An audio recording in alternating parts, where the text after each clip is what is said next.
Welcome, welcome, welcome, everybody, to You've Championed Yourself. Who are you? I'm Chris Ferguson. I'm your host.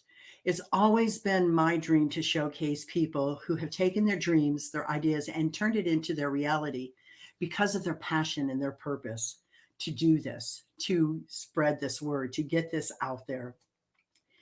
As many of them reach beyond their struggles, their pains, their traumas, so many people give up and lose hope.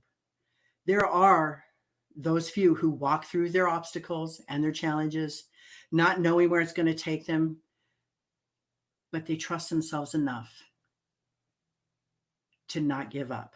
Do not and do the follow through in their personal life, their career, and in relationships.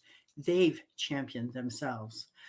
I'd like to welcome you, my guest today. His name's Daquan Jones, and it's Daquan Jones, or Jones. Yes, correct. And he's an amazing individual. He does some crazy, crazy stuff with astrology. We'll talk about that.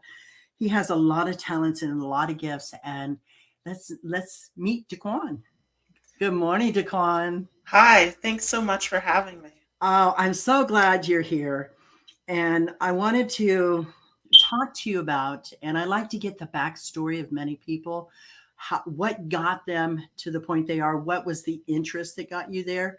And so, where did you start? What was your interest for astrology? Well, at a very young age, my mom was always going to psychic fairs and events. And so I was always exposed to this world of psychics and healers and crystals and mystical knowledge. And so I was always interested in all of those topics. But I also had intuitive gifts, and I didn't want to do what my mom did, which was reading tarot cards. So I wanted to find my own outlet of how I was going to use this gift. And so I felt drawn to astrology at about 11 or 12 years old and just started diving into it. I didn't really have a teacher or a guide to lead me through it. I just started exploring it and testing it out for myself. It's something that I felt intuitively drawn towards. So that was how I started it.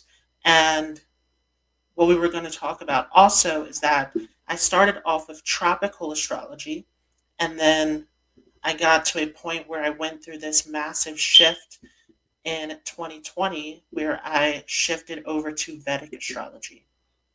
What is the difference between the two, so that our listeners know the difference?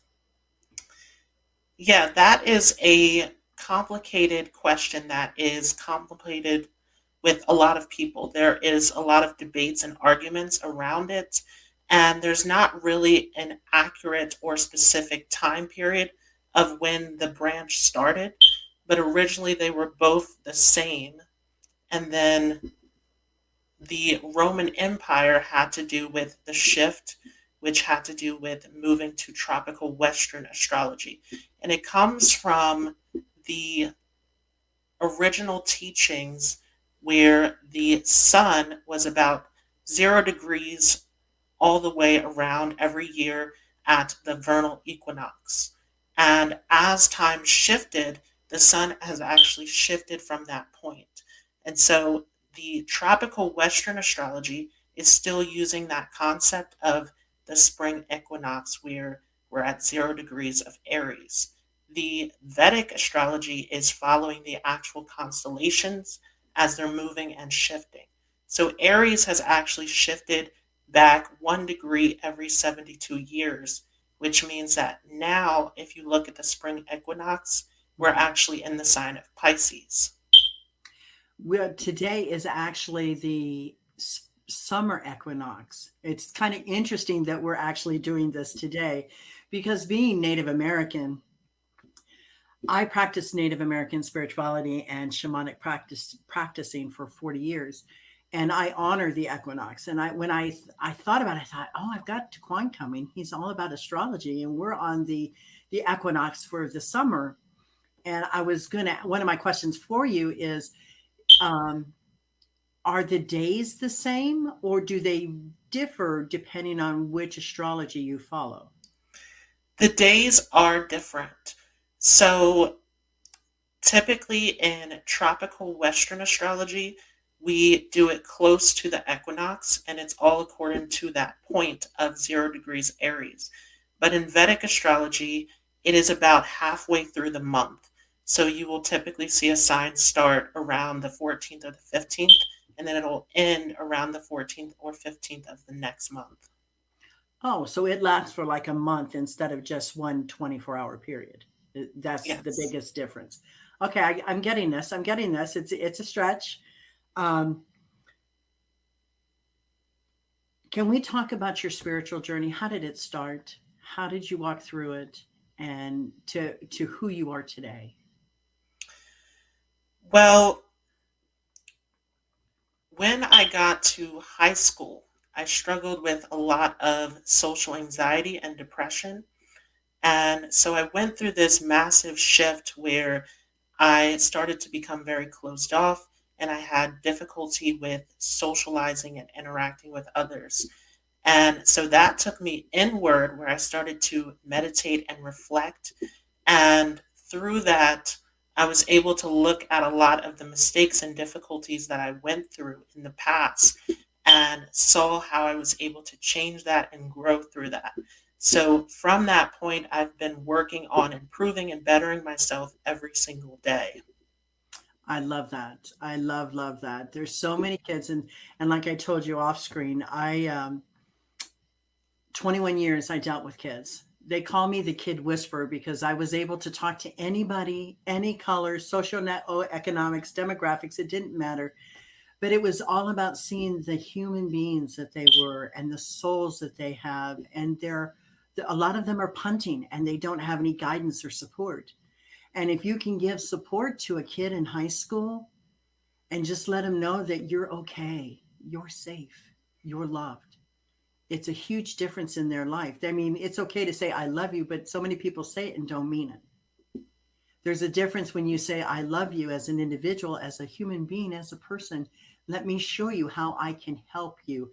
Let me guide you. You make the choices, but let me give you some options that you can do. If you had had that in high school, would it made your time easier? I think so, yes. For me, it was mostly not fitting in with the other students. So I was very different, and especially my voice was different and unique from everyone else.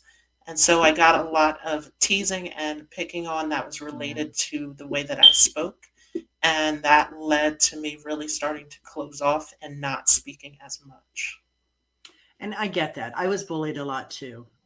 I grew up in an orphanage, and two girls tried to murder me when I was 15. So I understand bullying, and I understand how crucial it is, and that it starts in the home. Because if your family members see you going through this and they don't stop it, they've just given that person that's bullying you permission to bully you more. And so and I love that you're bringing this up because that vulnerability of being bullied and showing how it can affect you can help somebody else who's going through it now, who might be listening to this podcast to see what they can do.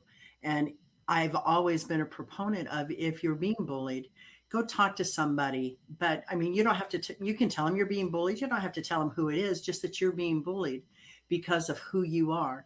And then helping you understand that, you know what, you're perfect just the way you are because God and our creator makes us all individual. I was not, I was an outcast because I was so quiet. I was that silent observer because I was so angry inside. I was angry at life. I was angry at religion. I was angry at parents.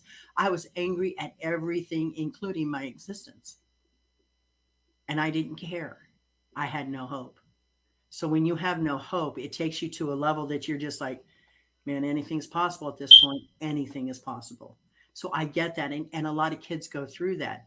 But unless you've been through it and walked through it to the other side to find out that it wasn't really you that was the problem, it's because the bullies saw you as a weaker individual and thought they would take advantage of that. And I'm proud of you, very, very proud of you for walking through it. It takes a lot to reflect and realize that it's not you.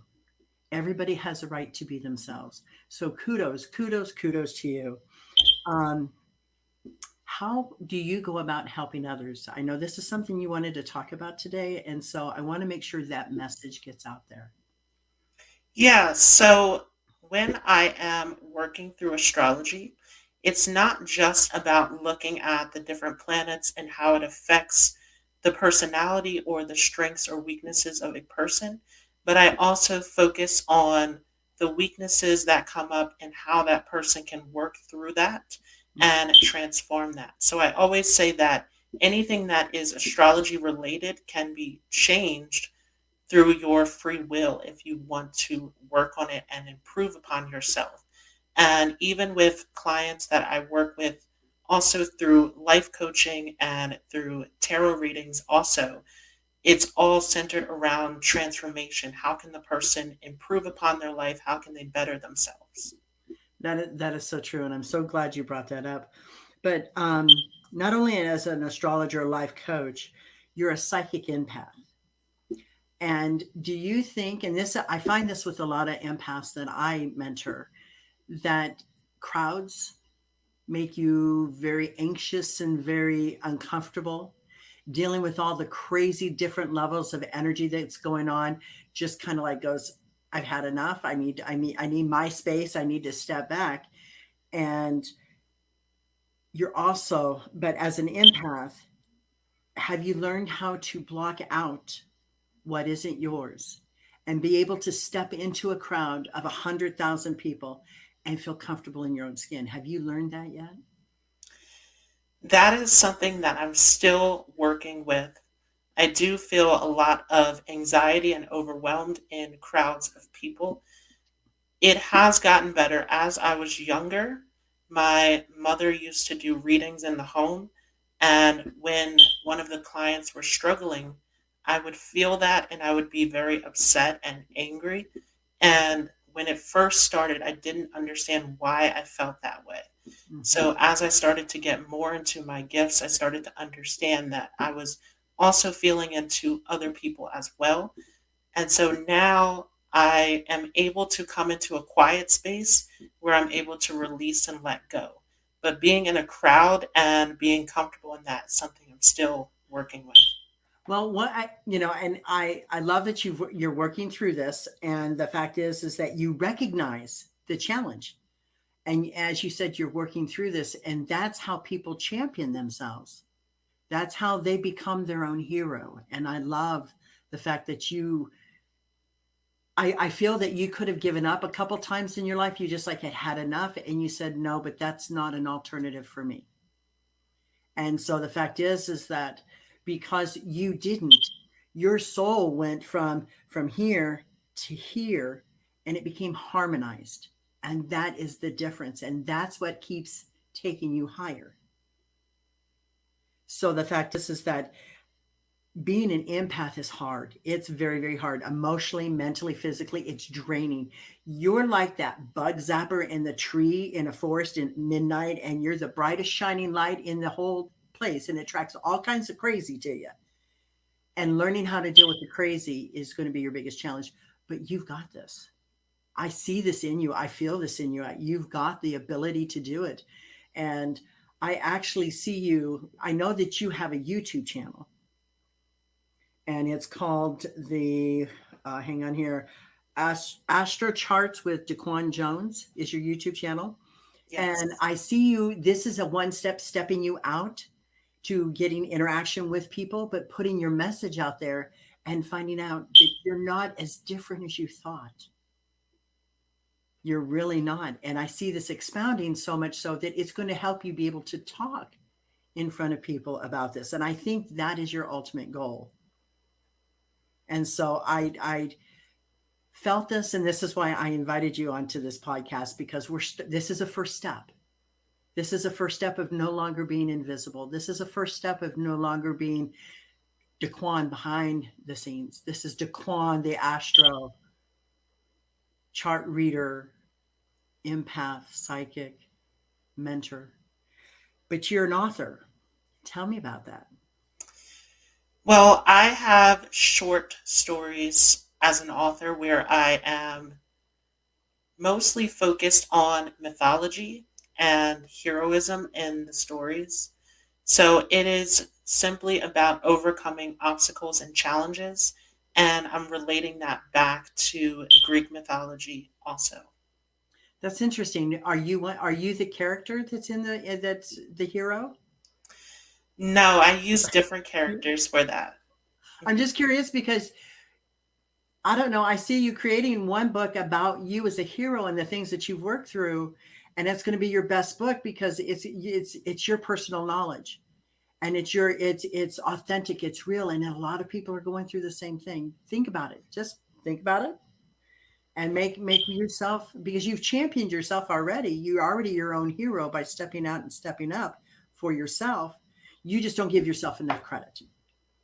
And I want to give that credit to you today, because the fact is the first time I had seen you on Facebook, I think we've just hit it off from the beginning. It was just like, oh, this guy is like a twin to me, sort of, because I love astrology. I'm a third generation card reader. I'm very, very psychic. I'm very empathic. I'm a life coach. We have a lot of dualities here. Do you understand what's going on? I'm an author of a book. It's an international bestseller, and it's a number one bestseller in 3 different categories on Amazon. So the fact is we have a lot of dualities.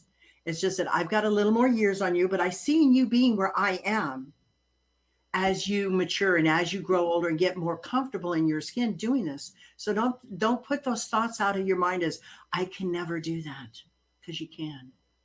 And I just love that in you. And if anybody wanted to get a hold of you, you've got Instagram. What would be your Instagram site? I'm at Psychic Daquan Jones. Okay, talk about Twitter. I'm putting you out there, Daquan. On Twitter, I'm at astrochartswithdaquan. Okay, Mhm. and LinkedIn, Same thing on LinkedIn at and same thing astrocharts. with Facebook. It's Yep. Astro Charts with Daquan Jones. I highly recommend everybody check him out. Check out the difference in the astrology. It's very inquisitive. It's very, I didn't understand it. At first, and I thought, okay, but I'm of the mind that I want to learn. I'm a life learner, so I want to learn the differences. I want to learn why one way could be one way, because I believe, like a lot of the ancient astrologers feel, is that God is the sun. The creator is the sun. The creator is the universe. I believe that what you call God, what I call the creator, what people call Allah, what people call Jesus, God, whatever, is the same entity. It's just the cultures, the traditions that people are raised with. And I honestly believe if people got together and got beyond religion, they would find out humanity is first. And so that's my wish for the world. Let's get beyond the ignorance, let's get beyond the hate, let's get beyond the stupidity, and just see each person as a person, and that they can offer so much to the world. Because look what you do behind the scenes that's helping people, and very few people knew about it. So it's like, no, we got to get Daquan out there. We got to get people knowing Daquan, understanding Daquan, seeing Daquan. So I truly, truly appreciate it. But when you are doing you're a clairvoyant. Yes. When did that happen? How did that come into your awareness? When I first started my journey of getting into all of these spiritual and mystical practices, where my mom took me along her journey, the first thing that came to me was an image of a snake. And it freaked me out a little bit when I first saw it. I was fearful of snakes at the time. And as I started to go through my journey, I realized that the snake is a symbol of transformation, which And has been a healing, and huge part of healing, my journey. and healing. Yes. That's amazing. So how have you are you continuing to use it in your transformation, or was it at the time because of the fear you had to walk through it? At the time, that was the biggest transformation for me, Mhm. but I'm continuing to work through obstacles and fears in my life. So it's an ongoing thing for me. Do you find yourself as a clairvoyant and as an empath of overthinking things? I do. I'm kind of picking up on that. And the one thing I say to you is that if you could just do some breathing exercises when you get that way and get out of your own way, the creativity that you could open up, my gosh, it's amazing stuff that's there. It's all there. You just have to realize that you're in control. And the biggest barrier for any person is their overthinking. So, um, as we develop in our life through our challenges, one of the things for me is I had no attachments. The one thing for me is I could walk away from anything and not care. And that's not a bad place to be. That's not a good place to be in, but it's good for not having attachments. So when we hang on to something so long, most people think we're hanging on it and we're cherishing it. No, we're actually choking it off and we're hanging on to something and we're actually pushing it away. So what I want you to do is to think about life as this way, that okay, every day I have a new start. Every night I just have to be grateful and say thank you, thank you, thank you for another day. And that whatever comes, creator, God, whatever it is, show me what my best day looks like. Show me the signs, the symbols, the synchronicities. When you started talking about snakes, there was a mentor for me. He's since passed on, but he has a book out, and it's called Animal Speaks by Ted Andrews. He's Native American, but there's a lot of things in there. I think you could, if you could get your hands on a book, they still sell it, but you could go to like the dollar bookstore or whatever. It's sold there too, and read it because it'll give you that understanding to several other fears you have of different animals. But you'll understand. Most people don't realize that you have 9 totem animals in your being. Learning who those totem animals are, explain why and how you do things. So I don't, Daquan, I offer to give you that reading when you're ready for it. Okay. Okay. And it'll be interesting. You'll be like, oh my gosh, I didn't know that. But I will do that for you and to help you understand to get to the next level. Because that's what I'm about. What I'm doing here now is I want to empower you to be your best version of you, stepping out there, stepping up, because you have so much to offer. And I've known this for a while. So as we go through life, where do you see you in the future? That's a good question, I think. A challenging question for you, though.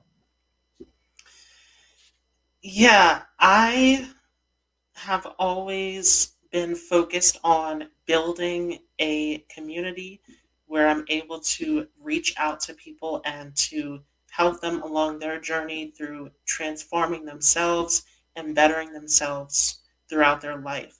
So I guess my vision of the future is extending what I have into something larger. Well, one hint, you can't fix anybody. Mhm. You can only fix yourself. And the more that you go in, the more you have to offer.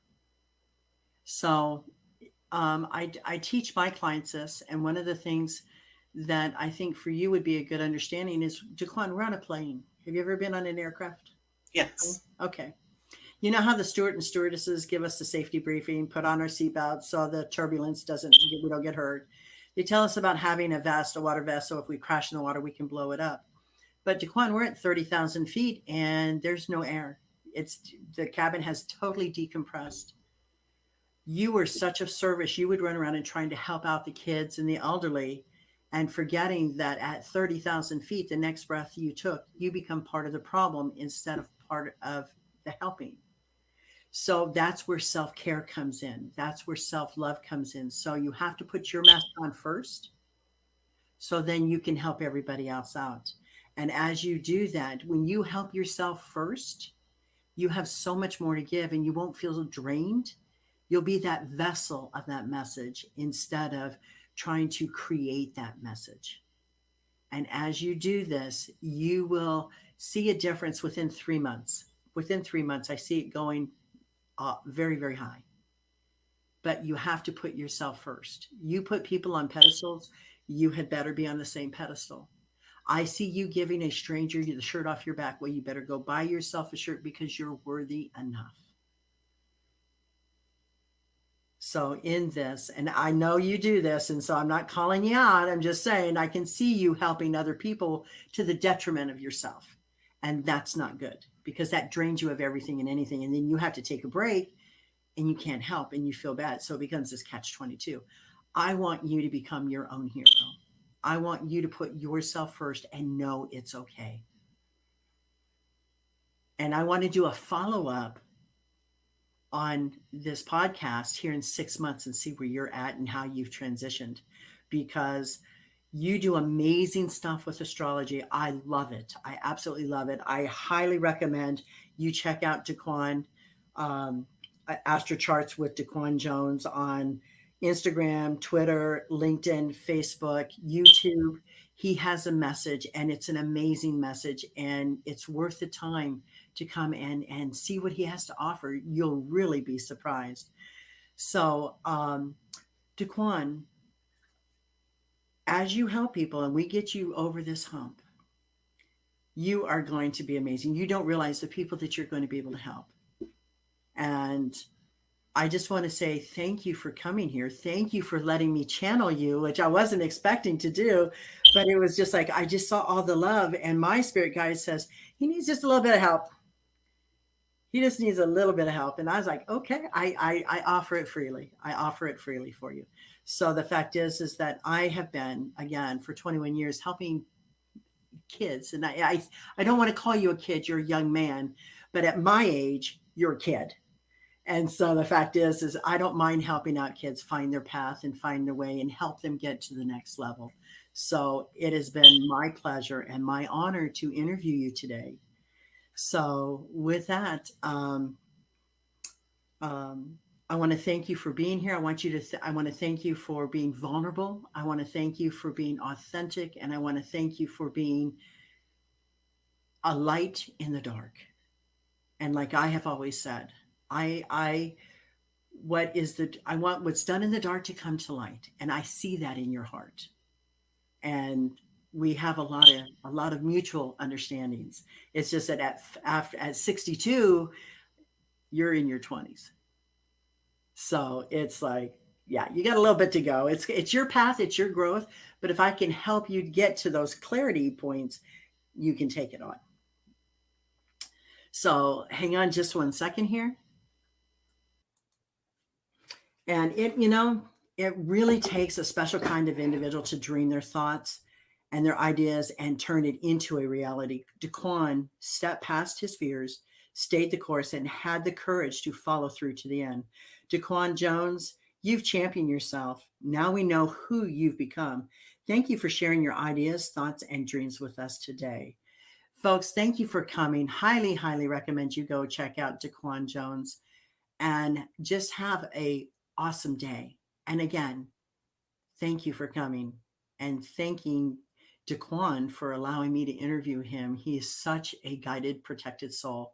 Thank you, thank you, thank you.